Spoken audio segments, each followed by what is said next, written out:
So hello everyone, this is going to be the first revision lecture for English and I'm really glad to know that at least now, since boards are around the corner, you've stopped treating English as your stepmother. The first chapter that we are taking in this revision lecture series is Going Places, and as you can see on the board, we are going to be talking about two girls, Sophie and Jancy. Sophie and Jancy are two girls who are very different from each other. Both are from lower middle class families and they're coming back from school and they are in a conversation with each other. Sophie, says that, once I leave school, I'm going to be, I'm going to get, boutique. I'm going to set up a boutique and I'm going to become a famous fashion designer like Mary Quant. And Jancy says, darling Sophie, it requires a lot of money to do that. Then Sophie says, okay, then I'll become a manager. I'm going to save up money after becoming a manager and then I'll open a boutique. Then Jancy says, nobody's going to make you a manager straight off. Nobody's going to make you a manager straight away like that. Then she says, okay, then I'll become an actress. So constantly, what do we see? Sophie is someone who's building castles in the air. Sophie is someone who's spinning fantasies. Sophie is someone who's doing wishful thinking, who's daydreaming. And on the other hand, Jancy is a very practical girl. Jancy is a very practical girl. She's someone who's grounded to reality. And she says, Sophie, we are from lower middle class families and we are earmarked for the biscuit factory. That means there's no other job apart from the biscuit factory and we're going to land up there only. And, but Sophie is not wanting to hear. And constantly, and what is the title of the story? The title of the story is Going Places. So we can see throughout the story, Sophie will be going places. She's becoming boutique, proprietor, manager, actress, all of that. So what do we see? So Sophie is going places on the wings of imagination. Sophie is going places on the wings of imagination. So this is what we get to know right in the beginning. Now Sophie reached back home. When she reached back home, she sees her father, he was sitting in the living room and he was eating something, shepherd's pie or NCRT says, and his face was grimy and beaded with sweat. His face was full of dirt and all sweaty. Here we get to know that the father was not so rich, and of course he was a factory worker. He used to be involved in daily manual labor. And Sophie announces, if I ever get a lot of money, I'm going to open my boutique. And with a ring of frustration in his voice, and remember this, Sophie's father is a no-nonsense man. He's a no-nonsense man. He says with a ring of frustration, hello, listen, if you ever get a lot of money, you are first going to get us a decent house. You're first going to get us a decent house. And itne mein hi, Derek, Sophie's younger brother, and you guys know younger siblings are always ready to pinch you, to rile you up, to, sort of needle you. He says, Dad, dekho, she thinks money grows on trees, and he adds fuel to the fire. And in the whole drama, Sophie's mother is in one of the corners, and she's bending over the sink, maybe doing something, washing the utensils or something, and she's throughout the story silent.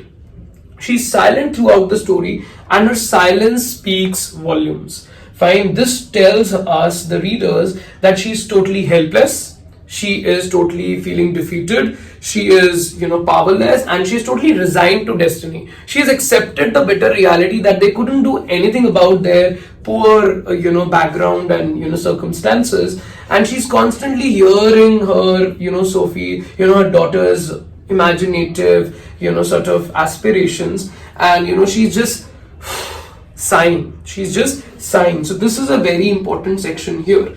Now Sophie notices the condition of the room in which she was. She notices that the room was small, it was cluttered, sab kuch phaila hua tha, it was filled with smoke, it was filled with steam from the stove. And dirty laundry, dirty clothes were piled up in a corner, and Sophie felt so suffocated, so stifled and suffocated, that she decided to go to Geoff's room. Now Geoff was Sophie's elder brother, and he was a grown-up man. He was working as an apprentice mechanic, and he was quite reserved by nature. He was a man of few words. He did not express his emotions openly, and words literally had to be prized out of him like stones out of the ground, like precious gems out of the ground. And therefore I have written here, Geoff serves as a foil to Sophie's character. That means he was totally opposite to what Sophie was. In this particular chapter, Geoff also acts as a symbol.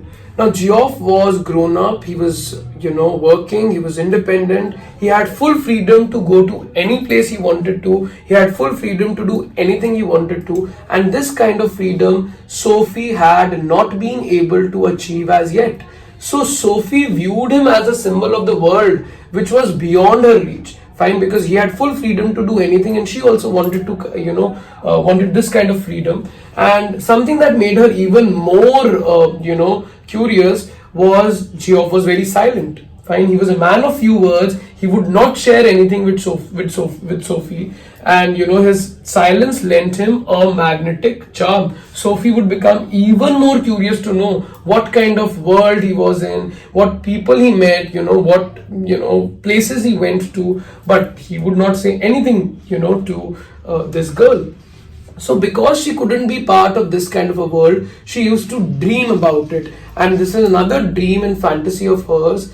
And she started dreaming that she was riding behind Geoff on a motorcycle, wearing beautiful dress, and going to unknown places, and world was rising, to meet them. This is another flight of imagination. Throughout the chapter we see several flights of imagination. One, when Sophie dreams of opening a boutique. Second, when Sophie is riding behind Geoff on a motorcycle, another dream of hers. And third, when we talk about Danny Casey.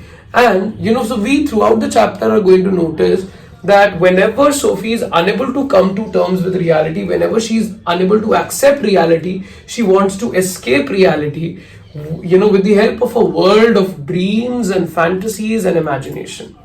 Now, Sophie comes to the room where Geoff was, and when she came over there, Geoff was doing something with his motorcycle part. He was tinkering with his motorcycle part in that room, and Sophie came over there. But Geoff, as we all know, Geoff was not someone who would talk to anyone. He was kind of an introverted and very reserved sort of a person. So he was a man of few words, as I mentioned to you. And Sophie wanted to talk to him because Sophie, she couldn't go to unknown places. She couldn't take all the adventures of life. She couldn't take all the experiences because on the one hand, father did not allow her, and Geoff felt that she was too young for that. So, she wanted to at least know about Geoff's world and at least enjoy that conversation. So she wanted to talk to Geoff, she wanted to strike up a conversation with him, but he would not break his silence. In order to break his silence, she cooks up a story. She says, today I met Danny Casey. Now who's Danny Casey? Danny Casey, she was aware of the fact that her brother was a very big fan, was a die-hard fan of Team United, a football team, and which player was the best in that team, Danny Casey. He was an Irish footballer, a very famous footballer, and he was a die-hard fan of Danny Casey. So she cooks up the story, today I, met Danny Casey. She says, she was casually browsing through the shops, and I was looking at the clothes in one of the stores, Royce's, bahar khadi thi ek store ke, and I was looking at the clothes inside, in the window and near the arcade, and I spotted Danny Casey. I went near him, I asked him, oh, aren't you Danny Casey? And then do you think Geoff is going to believe her? Of course nobody is going to believe her. Now to make the description more realistic, in order to make the story more realistic, she started fleshing it out with more details. She started adding more details. She said, he had green eyes, gentle eyes, his face and arms were shiny pink, he smelled of soap, this thing, that thing. This made the story a little credible for Geoff. And she also added that none of us had a pen or a paper, so I couldn't get an autograph for Derek, younger brother. And we also decided to meet next week. Geoff, although he says, Danny Casey is so famous, he has a string of girls. वो तुम्हें क्यों चुनेगा? But she says, believe me or not, we have decided to meet next week, and then I'll get an autograph as well. Now Geoff told this whole story to his father, and of course the father became really angry, and father gave an angry glance to Sophie, and he also warned Sophie that one day your wild stories and these cock and bull stories will really land you up in thick soup. They will really land you up in lot of trouble. And then one thing that you need to understand, the whole family was a very big fan of watching football. Fine. So on Saturday, on weekend, they used to go to football matches, and it was a weekly ritual for them, it was a weekly pilgrimage for them. So on Saturday, the whole family except the mother, the whole family went to watch football match. And Sophie, Derek, and their father sat down near the goal. Geoff sat up higher with his friends, and of course, Team United won because of Danny Kessie over there.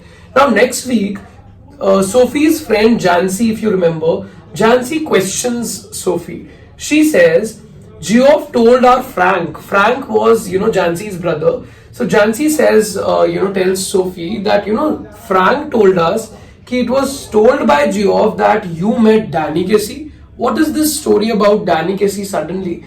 And though Sophie became really scared and Sophie was very angry why Geoff told her secret to everyone. Now, but she was very satisfied that at least Jancy did not know about the next date. Remember, Sophie was about to meet him this week. So, so Jancy, didn't know about the next date that, Sophie was going to have with Danny Kessie. And, she said, Jancy, don't tell this to anyone. Don't tell, about my meeting with Danny Kessie to anyone. Because if my father gets to know, he'll be really angry. He'll be really, scolding me. He will murder me almost. So Jancy says, okay, I will not tell this to anyone. Now, Sophie had become so obsessed with her fantasies, with her dreams and all of that. She wanted to prove it to everyone that Danny Kessie had really promised her, fine, that they would have a perfect date that week. So Sophie really went to the place near the canal, imagines that, there was a perfect date and she was waiting for Danny Kessie near the canal or the river, on a wooden bench. And she also imagines that, Danny Kessie was really coming along the river and how excited she would be when he comes, how exhilarated she would be when he comes. But of course, after some time, no one comes over there. There was no sign of Danny Kessie, of course. And she, for the first time, confronts the gap. She faces the gap between her reality and fantasy. Fine. She thinks about, that, Geoff would be really disillusioned. Geoff will be really disappointed. Everyone would doubt her. No one would believe her stories anymore. And so she was so afraid and she was so upset that no one will believe her stories, her fantasies and all of that. So she again, on the wings of imagination, she tries to escape from the reality of the situation and she imagines her meeting with Danny Kessie at the arcade once again. She drifts into a world of dreams and fantasies and she started imagining she was literally meeting Danny Kessie at the arcade, again. But the chapter makes it clear. What was the only time she got to see, not even meet, what was the only time she got to see Danny Kessie? It was only at the football match on Saturday. This is something that you need to keep in mind. So I would also like to talk about the theme. Of course, this chapter is based on the theme of adolescent fantasizing and hero worship. Just like you people have a lot of celebrity crushes or something like that. So similarly, all teenagers like Sophie keep imagining things like that. Another thing is, if you live in a fantasy world and if you keep chasing impossible dreams, if you keep chasing rainbows, it will lead to disillusionment and disappointment. And of course, the quote that goes, the saying that goes, if dreams were horses, beggars would ride. Thank you, everyone.